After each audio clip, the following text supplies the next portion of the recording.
اللهم رب اشرح لي صدري ويسر لي امري واحلل عقدة من لساني يفقهوا قولي.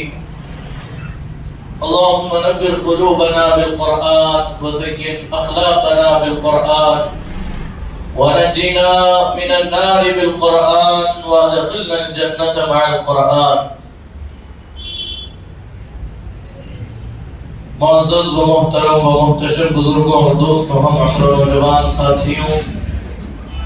السلام علیکم ورحمۃ اللہ وبرکاتہ. بحمد تعالی و بکرم مصطفیٰ صلی اللہ علیہ وآلہ وسلم آج پھر سے ایک مرتبہ میں اور آپ تمام سعادتوں سے باخبر ہو رہے ہیں. اللہ کریم اس کی برکتوں، رحمتوں، عنایتوں سے مجھے اور آپ کو مالا مال فرمائے. خطبہ مسنونہ میں نے جس آیے کریمہ کی تلاوت کا شرف حاصل کیا، میرا اللہ فرماتا ہے اے حبیب آپ کہہ دیجئے اگر تم اللہ سے محبت کرتے ہو تو وہ تمہاری اطاعت کریں. فاتبعونی یحببکم اللہ. اگر تم اللہ سے محبت کرتے ہو تو میری اطاعت کرو تاکہ اللہ تم سے محبت کرے. یعنی کہ اس آیے کریمہ میں اللہ تبارک و تعالی نے ہمیں حضور علیہ السلام کی پیروی کرنے، حضور کے نقش قدم پر چلنے کی اللہ رب العزت نے ہمیں تاکید فرمائی. اسی کے متعلق گزشتہ جمعہ ہم نے کچھ معروضات حضور علیہ السلام کی سنتوں کے، آپ کے طریقے کی جو برکتیں ہیں اس کے متعلق کچھ معروضات آپ کی گوش گزار کیے تھے، اور انشاءاللہ مزید آج کچھ اللہ کی توفیق سے مزید کچھ اس سے حضور علیہ السلام کی سنتیں سیکھنے کی کوشش کریں گے. اللہ تبارک و تعالی اس کے متعلق ہمیں حق بولنے اور حق سننے اور اس پر عمل کی توفیق نصیب فرمائے. آئے قبل اس کے ہم اور آپ مل کر اپنی اور ساری کائنات کے مرکز عقیدت انیس بے کساں چار ساز درد مندہ شب اسرا کے دولہ حضور احمد مجتبی محمد مصطفیٰ ارواح روح الہدیٰ صلی اللہ علیہ وآلہ وسلم کی بارگاہ میں درود پاک کا نذرانہ پیش کریں. اللہم صلی علی سیدنا محمد وعلی آل سیدنا محمد کما صلیت علی سیدنا ابراہیم وعلی آل سیدنا ابراہیم انکا حمید مجید. اللہم بارک علی سیدنا محمد وعلی آل سیدنا محمد کما بارکت علی سیدنا ابراہیم وعلی آل سیدنا ابراہیم انکا حمید مجید. امام اہل سنت نے کہا ہے کلام الہی میں شمس و ضحیٰ، تیرے چہرے نور فضا کی قسم، قسم شب تار میں راز یہ تھا کہ حبیب کے زلف دوتا کی قسم. تیرے خلق کو حق نے عظیم کہا، تیرے خلق کو حق نے جمیل کیا. وَإِنَّكَ لَعَلَىٰ خُلُقٍ عَظِيمٍ. حبیب آپ کا کردار بہترین کردار ہے، حبیب آپ کے اخلاق بہترین اخلاق ہیں. امام کہتے ہیں تیرے خلق کو حق نے عظیم کہا، تیرے خلق کو حق نے جمیل کیا. کوئی تجھ سا ہوا ہے نہ ہوگا شہا، تیرے خالق حسن و ودا کی قسم. وہ خدا نے ہے مرتبہ تجھ کو دیا، نہ کسی کو ملے نہ کسی کو ملا کہ کلام مجید نے کھائی شہا. تیرے شہر و کلام و بقا کی قسم. تیرا مسند ناز ہے عرش بری، تیرا محرم راز ہے روح نبی. تو ہی سرور ہر دو جہاں ہے شہا، تیرا مثل نہیں ہے خدا کی قسم. تیرا مثل نہیں ہے خدا کی قسم. یہی عرض ہے خالق ارض و سما، وہ رسول ہے تیرے میں بندہ تیرا. وہ رسول ہے تیرے میں بندہ تیرا. مجھے ان کے جوار میں دے وہ جگہ کہ ہے خلد کو جس کی صفا کی قسم، یہی کہتی ہے بلبل باغ جنا کہ رضا کی طرح کوئی سحر بیاں نہیں ہند میں واصف شاہ ہدا،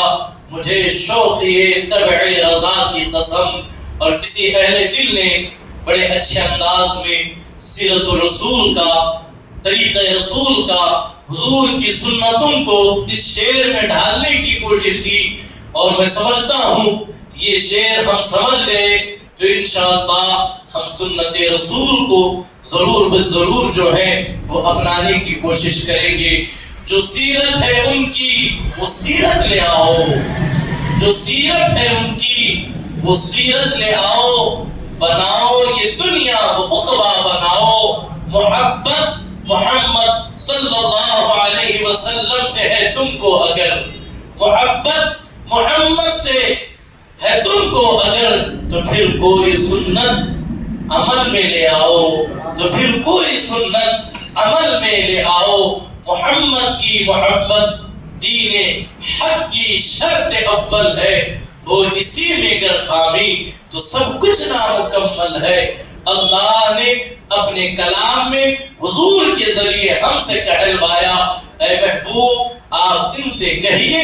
اگر یہ مجھ سے محبت کرتے ہیں تو یہ آپ کی اطاعت کرے، آپ کی فرما برداری کرے، آپ کی پیروی کرے، آپ جس طریقے کو اپناتے ہیں اس طریقے کو یہ دل و جان سے اپنے اندر اسے سمانے کی کوشش کریں، اس طریقے کو اپنانے کی کوشش کریں، اور بدلے میں محبوب یہ جب آپ کی راہ پر چلیں گے، یہ جب آپ کے نقش قدم پر چلیں گے، یہ آپ کی سنت پر عمل کریں گے، تو پھر میں خدا ہو کر ان سے محبت کروں گا،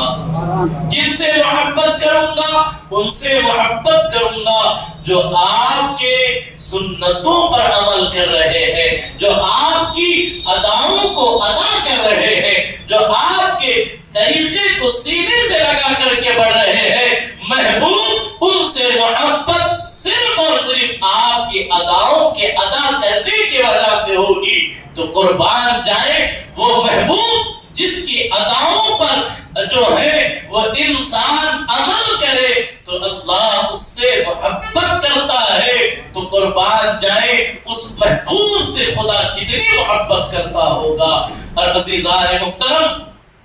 اللہ تبارک و تعالی نے ہمیں حضور علیہ السلام کے طریقہ کار کو اپنانے، حضور کی سنتوں پر چلنے، حضور کی راستے پر چلنے کی اللہ نے ہمیں بار بار تاکید کی اور فرمایا اگر کوئی کامیاب ہونا چاہتا ہے، دنیا کے اندر برکتیں حاصل کرنا چاہتا ہے، دنیا کے اندر اللہ تبارک و تعالی کا لطف و کرم اگر وہ چاہتا ہے، اسے چاہیے کہ وہ میرے حبیب کی سنتوں پر عمل کرے، وہ میرے حبیب کے طریقے کو اپنائے۔ عزیزان محترم، جس دور سے ہم اور آپ گزر رہے ہیں، اس دور میں آج سنت رسول پر عمل کرنے سے ایک بڑا معاشرہ، ایک بڑی سوسائٹی کا حصہ ہمارا آج ہے جو سنت رسول پر عمل کرنے سے شرم محسوس کرتے ہیں، اور آج دیکھیں وہ یہ کہتے ہیں کہ اگر ہم اس طریقے سے داڑھی ایک مشت چھوڑیں گے،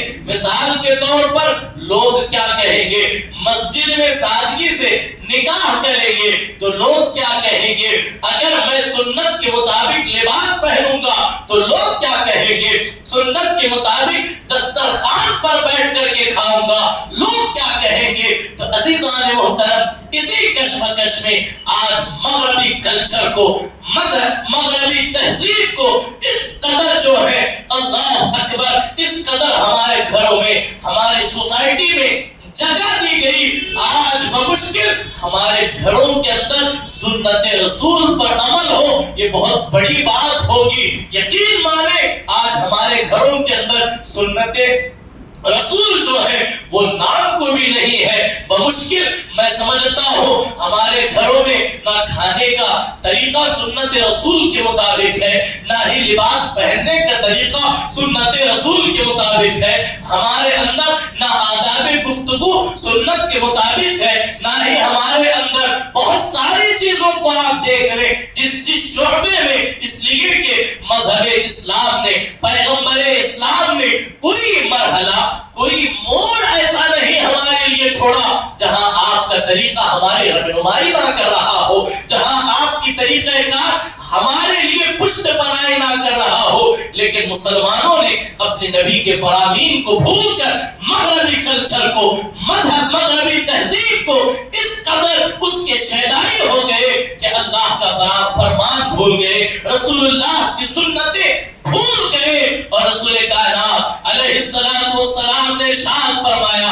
فمن رغب عن سنتی فلیس منی، جس نے میری سنت کا انکار کیا وہ میری سوسائٹی کا نہیں ہے، وہ میرا نہیں ہے، وہ مسلمان نہیں ہے۔ تو عزیزوں، ہم ذرا دل کے اپنے دل پر ہاتھ رکھ کر کے دیکھیں ہم کتنی سنتوں پر عمل کر رہے ہیں اور کتنی سنتوں کو ہم ترک کر رہے ہیں۔ ذرا انسان ایک ڈائری لے کر کے لکھے اور دیکھے کہ صبح سے شام تک کتنی سنتیں ہیں جس پر میں عمل کر رہا ہوں۔ یاد رکھے پرانے زمانے کے لوگوں کے اندر جو تقوی تھا، جو پرہیزگاری تھی، ان کے اندر جو ایمانی حرارت تھی کہ اللہ اکبر، جب وہ دعا کے لیے ہاتھ اٹھاتے تھے تو ان کی دعائیں جو ہے وہ باب اجابت کو ٹکراتی ہوئی نظر آتی۔ وجہ کیا تھی؟ وہ بہت بڑے علم والے گرچہ نہ تھے، وہ بہت زیادہ عبادت گزار نہ تھے، لیکن وہ ہر کام، ہر ممکن کوشش کرتے حضور کی سنت کے مطابق کرنے کی، حضور کے طریقے کے مطابق اپنانے کی۔ یہی وجہ تھی کہ اللہ اکبر ان کی زندگی میں برکت تھی، ان کے عمروں میں برکت تھی، ان کے کام میں برکت تھی، ان کے رزق میں برکت تھی، ان کے گھروں میں برکت تھی۔ جب تک مسلمان حضور علیہ السلام کی سنتوں پر عمل کرتے ہوئے سنتوں کے مطابق زندگی گزارتے رہے، خدا کی قسم لوگوں کی زندگی کے اندر بڑا اطمینان تھا، بڑا سکون تھا، بڑی برکتیں تھی، بڑی راحتیں تھی۔ آج بھی ایک مسلمان یہ طے کر لے کہ میں اپنا ہر کام صبح سے لے کر شام تک، میری گفتگو، میرا اٹھنا، میرا بیٹھنا، میرا اوڑھنا، میرا بچھونا، میرا چلنا، میری تجارت، میری زراعت اگر سنت کے مطابق ایک انسان اپنا لے تو خدا کی قسم اس سے بڑھ کر کے کسی اور کو سکون میسر نہیں آئے گا، اس سے بڑھ کر کے کسی اور کو راحت نصیب نہیں ہوگی۔ اس لیے کہ اللہ تبارک و تعالی نے اپنے نبی کے راہ کو، اپنے نبی کے راستے کو صراط مستقیم کہا اور کہا کہ جو اس راہ پر آئے گا وہی کامیاب ہوگا،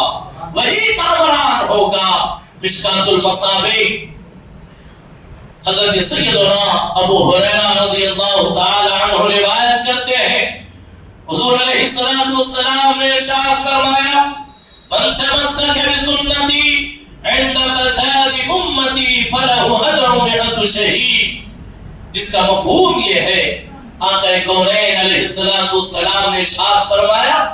میری امت میں جس وقت انتشار پھیل جائے، لوگ کشمکش میں گرفتار ہو جائیں، اور اس وقت جو میری سنت کو مضبوطی سے پکڑے گا،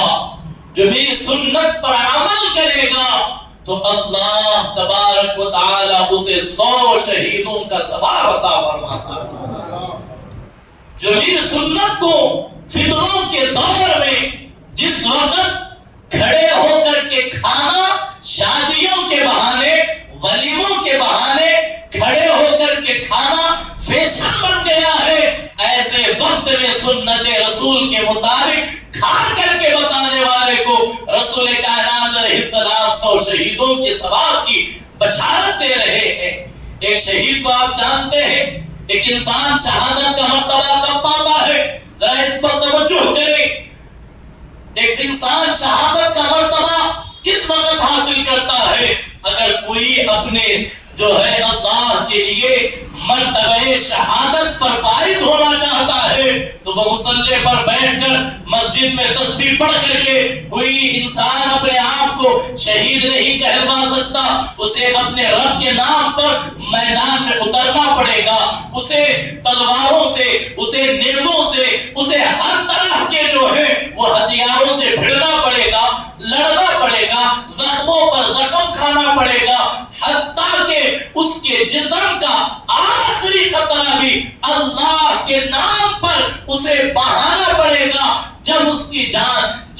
آخری کو سپرد ہوگی تب جا کر کے اسے مرتبہ شہادت نصیب ہوگا۔ لیکن عزیزان محترم، میدان میں شہادت کا منصب پانا بڑا مشکل ہے، تو اللہ تبارک و تعالیٰ نے طریقے مصطفیٰ کو، حضور کی سنتوں کو ہمیں دے کر کے بتایا وہ کام مشکل ہے تو تم میرے نبی کی سنتوں کو اپنا لو، میرے نبی کے طریقے کو اپنا لو، میں خدا تمہیں 100 شہیدوں کا ثواب عطا کروں گا۔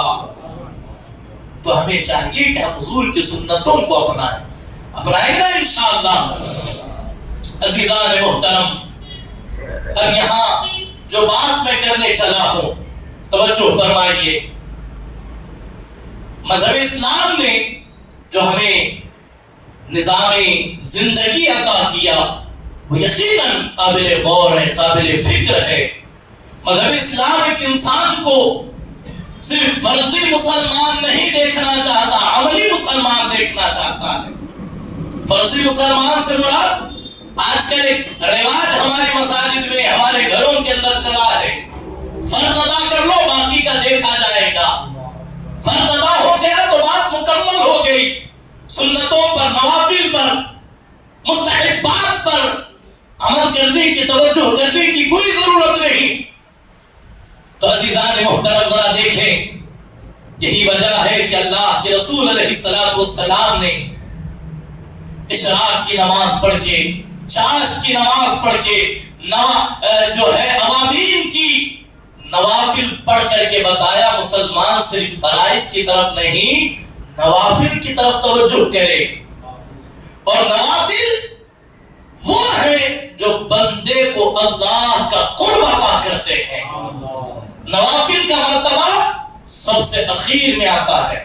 پہلے فرض ہے، پھر واجب ہے، پھر اس کے بعد سنت ہے، پھر جا کر کے نفل کا مرتبہ ہے۔ تو اب رسول کائنات علیہ السلام نے ارشاد فرمایا، اس حدیث کو سنیں اور اس پر غور کریں، جب بندہ نوافل کی کثرت سے، یعنی دن بھر 5 وقت کی نماز ادا کر لی، دیگر جتنے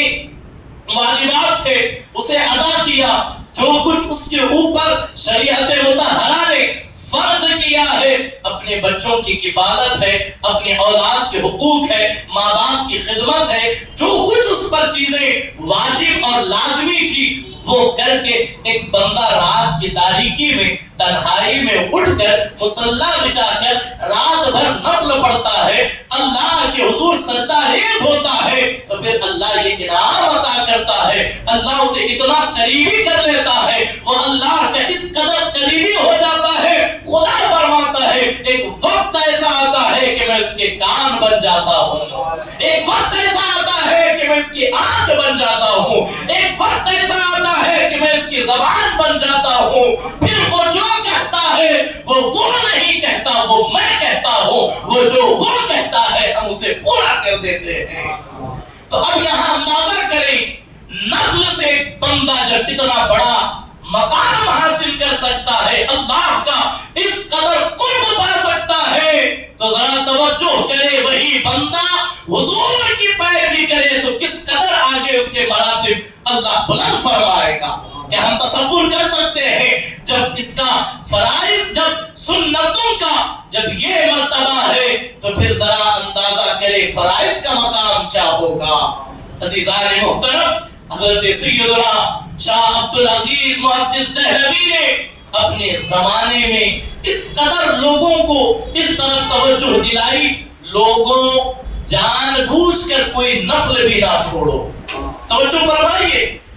اسلام نے ہمیں نوافل کی پابندی کروا کر کے بتایا کہ تمہیں سنتوں پر عمل کرنا ہے،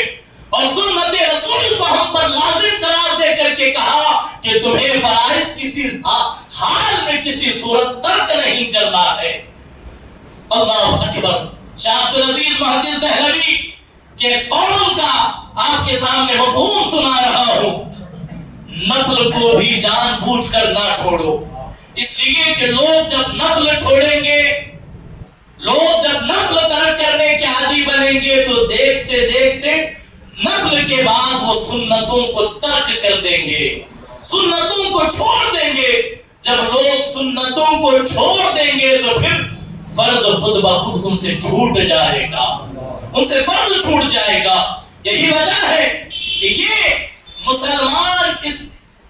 ایک ہی دن میں بے عمل نہیں ہو گیا، مسلمان پہلے ہی دن سے اللہ سے دور نہیں ہوا، بلکہ پوری تربیت کے ساتھ ایک مسلمان بے عمل ہوا ہے، پوری کوشش کے بعد ایک مسلمان بے عمل ہوا ہے۔ عزیزان محترم، دیکھیں باپ نفل پڑھتا، باپ کو نفل پڑھتے ہوئے دیکھ کر بیٹا نفل پڑھتا ہے تو اسی کے مطابق اسی تصویر کا دوسرا رخ یہ ہے، باپ کو نفل چھوڑتا ہوا دیکھ کر بیٹا بھی نفل چھوڑ دے گا، باپ کو سنتیں چھوڑتا ہوا دیکھ کر بیٹا سنتیں ترک کر دے گا، باپ کو فرائض چھوڑتا ہوا دیکھ کر بیٹا فرض چھوڑے گا، حتیٰ کہ وہ دن دور نہیں، حضور فرماتے ہیں وہ اسلام سے بھی باہر ہو جائے گا۔ جس کی نگاہ میں فرض کی اہمیت نہیں، اس کی نگاہ میں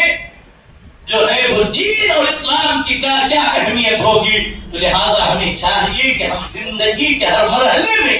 جتنا ممکن ہو سکے، حتیٰ کہ رسول کائنات علیہ السلام نے فرمایا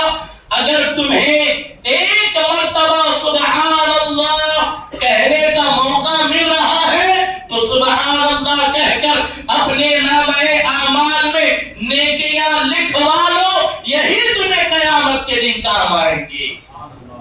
لیکن آج عزیزان محترم،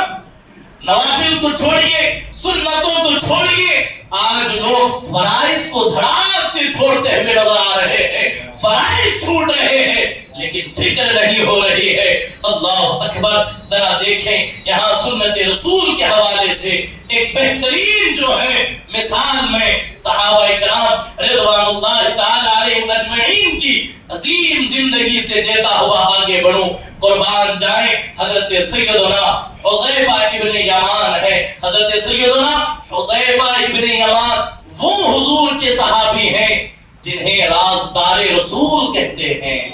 یعنی کہ حضور علیہ السلام راز کی بات، دل کی بات اگر کسی صحابی سے کہتے تو حضرت حذیفہ ابن یمان رضی اللہ تعالی عنہ رازدار رسول ہے اور فاتح مصر ہے۔ حضرت سیدنا حذیفہ ابن یمان رضی اللہ تبارک و تعالی عنہ کو رسول کائنات علیہ السلام نے کسرا کے محل بھیجا۔ قیصر و کسرا اس زمانے کی پوری دنیا کے اندر سب سے بڑی طاقتیں ہوا کرتی تھی۔ قیصر و کسرا وہ اتنی بڑی طاقت کہ اس کے سامنے پوری دنیا گھٹنے ٹیکنے پر مجبور ہو جاتی، حتیٰ کہ مورخین لکھتے ہیں جو کسرا کے محل سے گزرتا، محل کے باہر سے بھی گزرتا، وہ سینہ تان کر کے کہتا جانتے ہو میں کون ہوں؟ میں کسرا کے محل سے گزر کے آیا ہوں۔ وہ کسرا کی طاقت تھی، وہ کسرا کا مقام تھا۔ لیکن ذرا دیکھیں ایک غلام مصطفیٰ کا مقام کیا ہے، ایک حضور کے عاشق کا مقام کیا ہے۔ جب حضرت سیدنا حذیفہ ابن یمان رضی اللہ تعالی عنہ رازدار رسول صلی اللہ علیہ وسلم جب اسلام کی قاصد کی حیثیت سے، ایمبیسڈر کی حیثیت سے جب کسرا سے بات کرنے کے لیے اس کے محل پہنچے ہیں، جب محل پہنچے تو کھانے کا وقت ہوا، کھانے کا وقت ہوا، دسترخوان لگا۔ میں نے کسی موقع پر کہا تھا کہ یہ وہی کسرا ہے جب حضرات صحابہ کرام نے جب کسرا کے محل کو فتح کیا تو کسرا کے محل میں ایک قالین تھا، اس قالین پر کسرا کی کرسی تھی،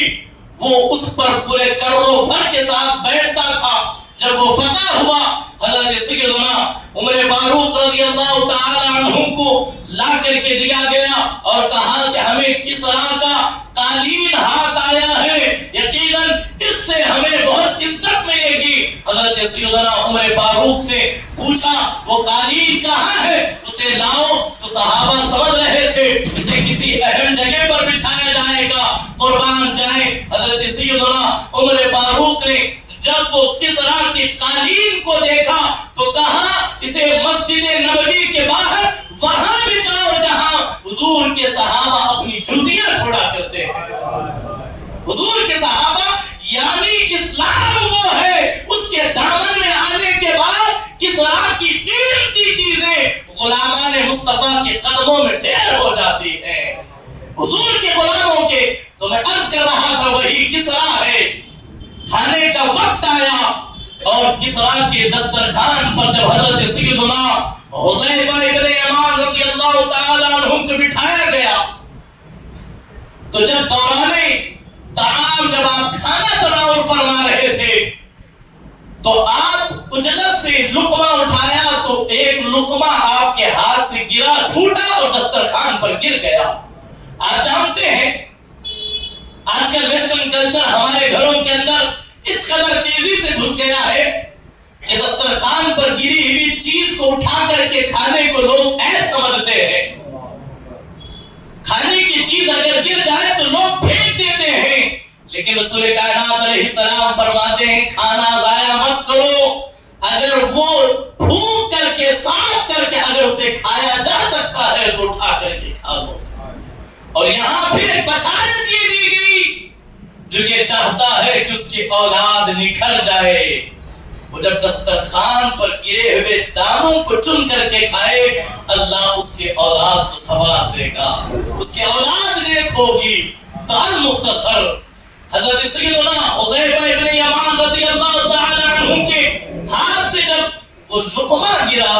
تو جب آپ نے اس گرے ہوئے لقمے کو اٹھایا اور اٹھا کر کے کھانے لگے تو کہنے والا کہنے لگا تمہیں نہیں معلوم تم کس کے دسترخوان پر بیٹھے ہو، کس کی دعوت پر بیٹھے ہو، کس کے میز پر۔ یہاں اٹھانے کا رواج نہیں ہے، یہاں اٹھانا توہین سمجھا جاتا ہے۔ حضرت حذیفہ ابن یمان رضی اللہ تعالی عنہ نے کہا تمہیں اسے اٹھانے میں تم عیب سمجھتے ہو، میں اسے اٹھانے کو فخر سمجھتا ہوں، اس لیے کہ میرے نبی نے دسترخوان پر گری ہوئی چیز کو بھی اگر وہ کھانے کے لائق ہے تو اٹھا کر کے کھانا بتایا۔ ہم ہوتے تو ہم اپنا اسٹیٹس دیکھتے، ہم اپنا یہ دیکھتے یہ کس ہوٹل میں ہے، کس دسترخوان پر ہے، لیکن حضرت حذیفہ ابن یمان نے پوری امت مسلمہ کو یہ پیغام دیا لوگوں جس حال میں بھی رہو، جس پوزیشن میں بھی رہو، تمہارے لیے سب سے اہم اگر کوئی چیز ہے تو وہ طریقہ مصطفیٰ ہے، وہ سنت رسول ہے، اور یہ ایسی چیز ہے جو دسترخوان دے کر کے بدلی نہیں جا سکتی،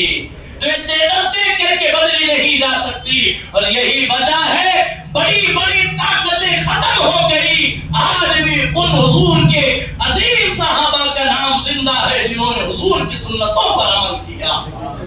حضور علیہ السلام کے صحابہ کی زندگی پڑھیں تو پتہ چلے گا ہم حضور کی سنتیں سن کر کے چھوڑ رہے ہیں، لیکن صحابہ حضور کی سنتیں ڈھونڈ کر کے اس پر عمل کرتے اور اس پر عمل کرتے اور اسے اپنی زندگی میں لاتے اور اسے لوگوں کو بتاتے۔ اور حتیٰ کہ عزیزان محترم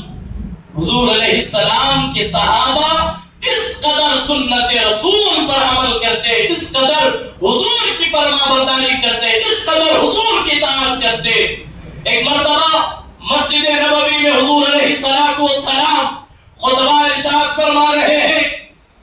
حضرت سیدنا عبداللہ ابن مسعود رضی اللہ تعالی عنہ ہے۔ اطاعت رسول اگر کہیں دیکھنے ہیں تو صحابہ میں دیکھیں کس قدر اطاعت رسول میں صحابہ سرگردہ تھے۔ مسجد نبوی میں حضور خطاب کر رہے ہیں، کچھ صحابہ دروازے پر کھڑے ہیں، حضور علیہ السلام نے منبر سے کہا بیٹھ جاؤ، یہ نہیں کہا کہ فلاں بیٹھ جاؤ دروازے کے والے بیٹھ جاؤ۔ یہ آواز حضرت سیدنا عبداللہ ابن مسعود کے کانوں میں پڑی۔ دو روایتیں ملتی ہیں، ایک روایت میں یہ آتا ہے کہ آپ گھوڑے کے